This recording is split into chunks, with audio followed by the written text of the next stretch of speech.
for example,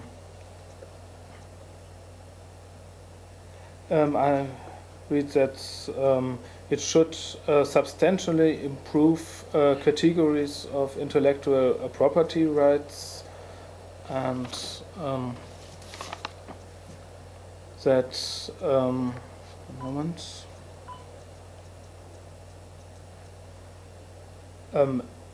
Any possible distortion of competition, not only tariffs, but any possible distortion of competition shall be assessed. And it looks to me as if it's made inter alia to put through GMOs into Europe through the back door. Mm-hmm. Well, that's certainly one of the interests of Canadian industry groups that are advocating here for the agreement. What they're saying is that the barriers into the European market aren't tariff barriers, which most tariffs on average are very low for Canadian products into the EU, but there are, of course, important restrictions on genetically modified crops and other organisms, and it's one area where Canadian industry groups, as I said, have been pushing. And so what you'll see in the agreement so far, we don't know how far they've gone towards developing language that might undermine or might push GMOs in through the back door. We have the feeling that the European Union is being strong on this. But at the same time, there are chapters, for example, on regulatory cooperation, and the technical barriers to trade chapter that we've seen. We have leaked copies of them. There's clearly there'll be clearly tools in CETA that Canada could use to frustrate European Union food policy, food security policy, food health policy, for example, and that would include GMO bans. And so, industry groups here have said they don't think that Canada should agree to an agreement, a deal with the EU that does not significantly reduce these non-tariff barriers to Canadian genetically modified crops and other products. Hormone-treated beef is another product that is restricted in the EU market. And so I think there is some concern for Europeans that because the EU Commission does want to see a deal with Canada, they didn't at the beginning, but they do now, I think it is a concern for Europeans that the health policy might be undermined in an agreement, especially when we do talk about some of the investor protections that both sides are hoping to build into this deal. What is included in the draft agreement regarding investor protection? Is it only protection against expropriation, or is there even stronger protection? Well, we don't have a draft investment chapter yet. Well, we haven't. I should say we have seen investment chapters, but they don't deal with the investor-state dispute process, so we don't know the exact wording yet. We do know that Canada has proposed a NAFTA-like system, in which case Canadian investors could claim damages for expropriation as well as indirect expropriation, so-called regulatory expropriation.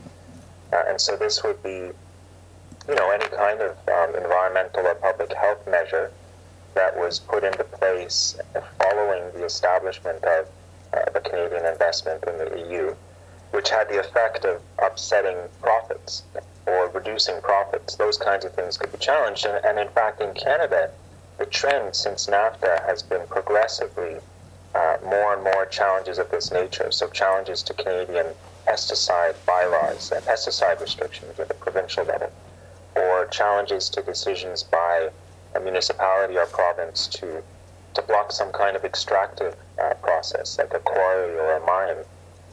These are the things that are being challenged by companies, North American companies in Canada, and potential areas where Canadian firms could challenge EU policy. And one example I can think of off the top of my head, which seems to be just inviting this kind of challenge, is the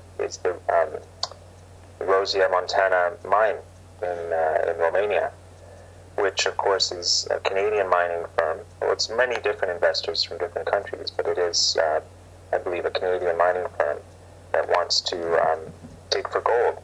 And the people, and they're moving communities, and they're basically going to destroy this town. I would like to focus on this issue, for example, regarding mining. For example, if you're mining for gold, in many countries cyanide is used, or other ecologically detrimental or drinking water endangering chemicals are used. Could such free trade agreements be a means to circumvent ecological laws which are protecting our drinking water?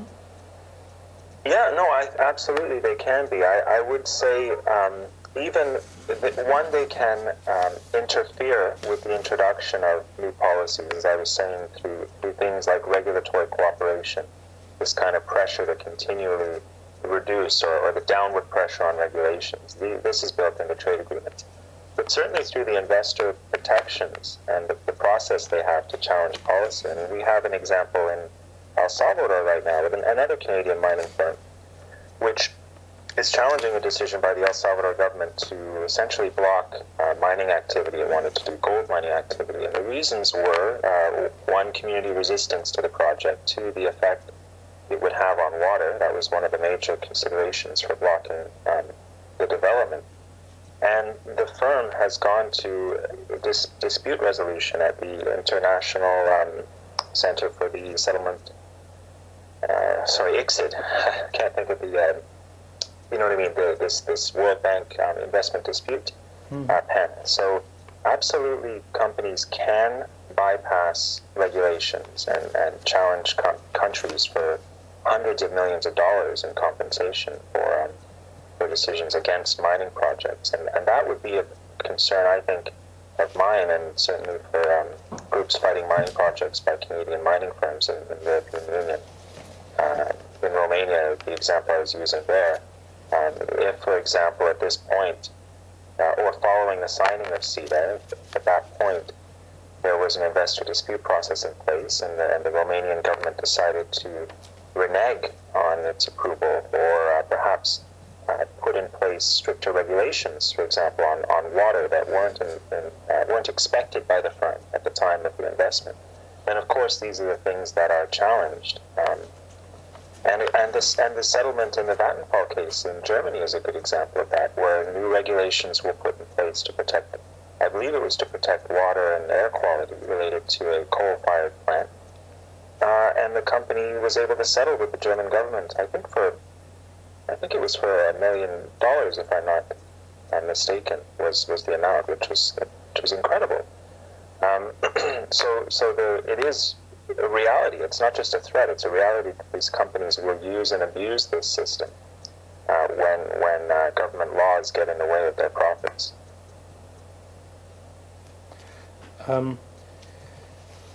If I read the paper of the scoping exercise group, they said that the commitment to that they want a commitment to refrain from waiving such laws. They mean environmental and labor laws in a manner that affects trade or investment. I understand that they want protection of environment and labor laws, but only as far as it does not affect the trade or investment. That's right.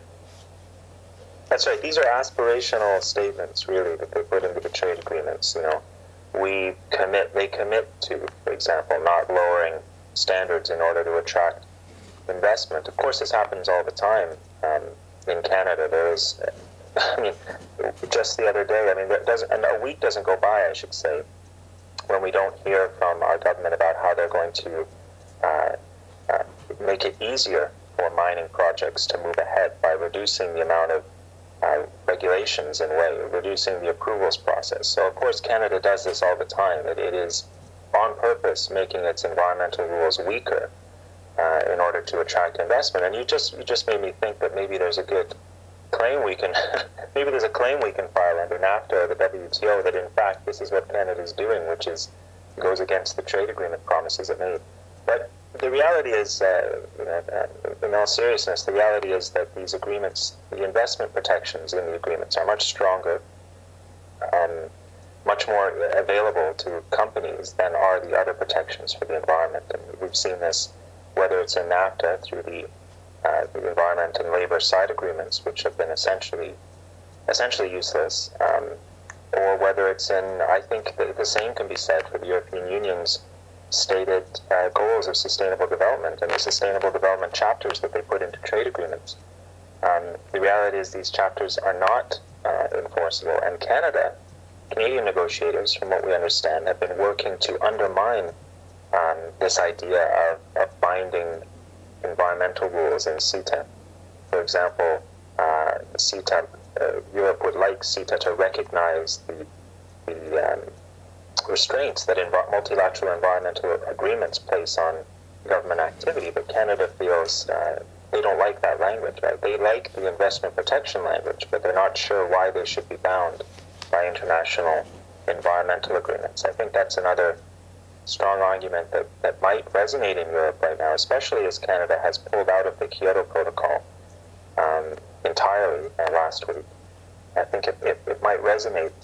Why would Europe be negotiating with this kind of country, which is undermining its own environmental laws, undermining global efforts to reduce climate emissions? It's essentially negotiating with a climate criminal, is what's happening in the CETA talks. In your campaign against the CETA free trade draft agreement, you're focusing on the situation, inter alia, the situation of municipalities. How are our towns and cities affected by the free trade? How would they be affected? Well, in one sense, they're affected differently than in the EU, but in the other sense, there will be impacts for both in terms of delivery of social services, delivery of essential services. So in Canada, the federal government has not made any commitments in procurement at any level in trade agreements yet. So municipal governments have been free to some extent, and there are other restrictions at the provincial level, but to some extent they're free to apply local preferences or by Canadian policies or to consider other offsets on public purchases. And so these would be conditions that you can place on public spending of goods and services or construction. Conditions that are designed to encourage local development, or maybe you want to hire a certain amount of the labor locally, or source a certain amount of the content locally. And so this would be made illegal under CETA if the municipalities in Canada are included in the procurement offers that the provinces are making. And that's a message that's been resonating with municipal governments here. Over the past year, we've seen 35 governments or government associations or school boards pass statements that they do not want to be part of the CETA agreement because of this. They want to maintain their spending powers in that area. The other way that municipalities are affected would be through the extent to which the EU and Canada protect public services from the liberalization clauses in this. And so we know that CETA wants to go further than NAFTA and further than other EU deals in terms of services liberalization. There's concerns from the European European Federation of Public Service Unions that there's a risk that the definition of public services will be weakened in this deal, that municipal governments and other regional governments in the EU will lose the ability to maintain or create new social services, or to remunicipalize perhaps failed privatizations in the areas of water or transit or energy, for example. These services are threatened to the extent to which they're not protected in the language of the CETA. And from what we've seen of the deal of the agreement, it could be that Canada is willing to go quite a bit further than some of the European Union's other trading partners in terms of liberalizing these areas. So we could see a lot more pressure to privatize as a result of this agreement. Canada has often one of the highest ranks in the Human Development Index of the United Nations. And I think two key aspects of this Human Development Index are health and education. Especially, I think your health system is regarded to be one of the best of the world. So it is interesting for us in how far are health and education affected by CETA. Mm-hmm. Again, I think it'll come down to the extent to which they're excluded or not from some of these services commitments in the agreement. So we're very worried in Canada, as we were during the North American Free Trade Agreement negotiations, that healthcare will not be adequately protected. We do have a public system, public insurance, and mostly public delivery, although there is a growing amount of private healthcare and even some private insurance in Canada now. The situation here is that through years of perhaps underfunding or neglect, there are problems with our public system.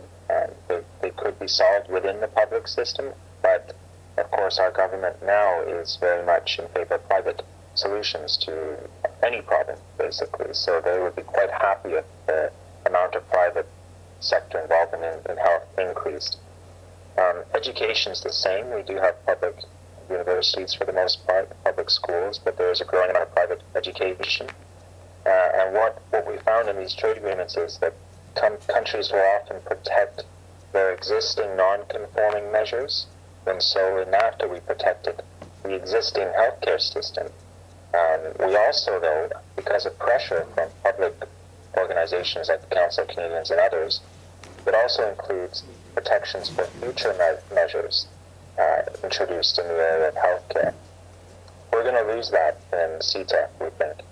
We're going to lose this protection, this right to, for example, create a new pharmacare plan, a new national drug plan, which has been called for a long time. And the same would be true for the EU, to the extent that the sector is not totally excluded for existing non-conforming measures as well as potential future measures in the member states. There might be new public health systems that some member states would like to introduce.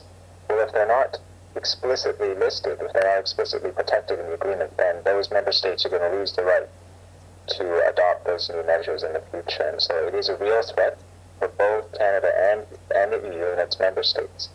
And something that we need to keep pushing on, I think, that to make sure that if we do go ahead with the agreement, that the protections are there, not just for existing systems, but the freedom, the right of democratically elected governments to create new social services in the future. I think that's absolutely fundamental. If I look at this paper of the scoping group, they're saying that the scoping group took the view that the services provisions of any agreement should apply to measures taken by all levels of government as well as non-governmental bodies in the exercise of powers delegated by any level of government. What I mean is, I'm not sure if they want to say it refers to cross-border trade and services, if they mean that at the national, the regional and the local level the free trade agreement has to be implemented, or if they mean that also sovereign tasks of the state, what the administration is doing, that also their tasks are going to be commissioned to private companies, like we find it in the US or in, for example, in Great Britain, for example. Mm-hmm. I think they mean they would just like it to apply to all levels of government, and so I don't think I've seen anything that would force or require privatization of essential administrative services. The way they speak about this is that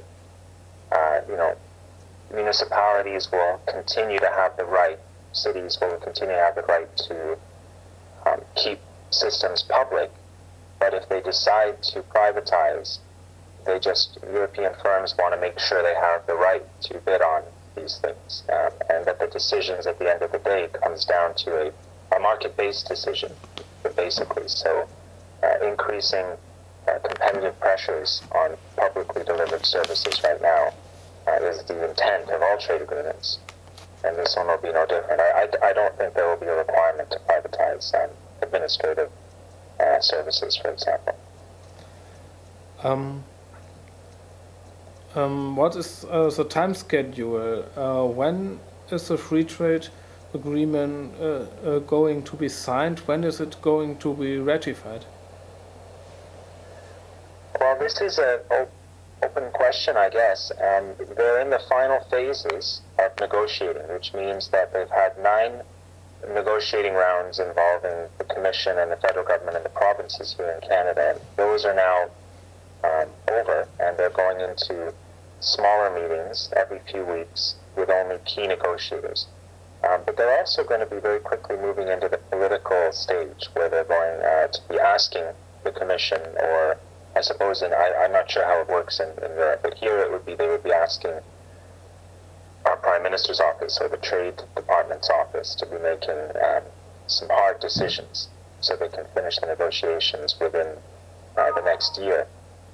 And what we've seen is Canada has said they want a deal before the middle of 2012, and the European Union is saying at some point in 2012. So what we anticipate is that in May or June this year, there will be a Canada-EU summit in Canada, and that they will use this to announce some breakthrough. Perhaps they've signed a deal, perhaps not, but they will announce a breakthrough in the negotiations and a final deadline, a final series of events. So we don't expect the deal will be ratified before the end of 2014, but it could be signed very soon. It could be signed in May, at which point I suppose the parliamentary and the other processes would kick in over the following 1 or 2 years. And you are running a campaign against this CETA free trade agreement. How could people from Europe support it? Mm-hmm. Well, I think the campaign in Canada, it really is at this point a transatlantic campaign. There's a significant interest in the European Union from organizations working on trade issues. So I think of the Seattle to Brussels network. I think of Friends of the Earth. Amis de la Terre in France. That's also Friends of the Earth Europe has been interested in this. And the campaign, as well as public sector unions, which have been writing consistently to the Commission to get more information and call for transparency. But the major transatlantic ask has been, and this was signed, there was a declaration signed by over 80 organizations in October during the last round of negotiations, was that the negotiations stop and that there be full transparency, that there's just too much secrecy in the agreement right now. But there's also calls for example, that there be no investor-state dispute process in the agreement, that there be no procurement commitments at the local level, and that public services be protected. So there are these numerous asks or calls to action out there going on right now in the European Union and Canada, which we will continue over the next few months. But it's having an effect as well, from what we can tell. I mean, the European Parliament in June passed a resolution about CETA, and it talks a lot about some of these things we've been talking about. For example, they don't want to see an investor-state dispute process either. So the more work we find, the more conversation that happens with members of the European Parliament, the more concern there is about this agreement. And the same is true in Canada. We just continue to work with a whole network of organizations. We're more than 60 organizations right now from Canada and Quebec who are fighting for transparency and fighting really for a new trade model. I mean, really, what we have a problem with is that this CETA is just reproducing these failed trade liberalization pacts, which basically stood back and did nothing to stop us going into an ecological and financial crisis. And so it's much bigger at this point. It's not just criticizing one agreement and trying to make it better. It's criticizing the whole model and making sure that we undermine the very basis of signing these pacts on both sides of the Atlantic, so that we can start working towards so we can start working towards policies we actually want to see take place that are actually restricted or limited by these trade agreements. Could you imagine a better trade agreement? Yeah, I don't think it's hard to imagine the fundamentals of what a trade agreement would look like, a positive trade agreement. For example, they're doing this right now in Geneva this week. There's the Our World Is Not For Sale network is speaking for, it's an odd position in a way, because for so long groups have been saying they want to see the WTO disappear, right? But now we're at a position where developing countries in the WTO are pushing for alternatives, for space, for proactive government policy. You should maintain space, essentially, in this trade regime for supports for local small businesses. Environmental policy should have huge space in these trade agreements to enact environmental policy that will reduce emissions, will reduce the impact of industry on the world. The problem is these agreements don't. They're very strong on investment protections. And in dispute resolution, environmental policies lose almost every case of the WTO versus the investment rights that are granted. So really, you just want to put the priorities to some extent. You want to be able to put development and inequality and environmental protection at the top of the pile and protect them as much as you can. And then somewhere below that, you have investor rights. Really, that's what we need, is we need to flip this whole model on its head so that we're protecting what we really need to protect in this environment right now, which is multiple crises, whether it's financial or food security or inequality or poverty.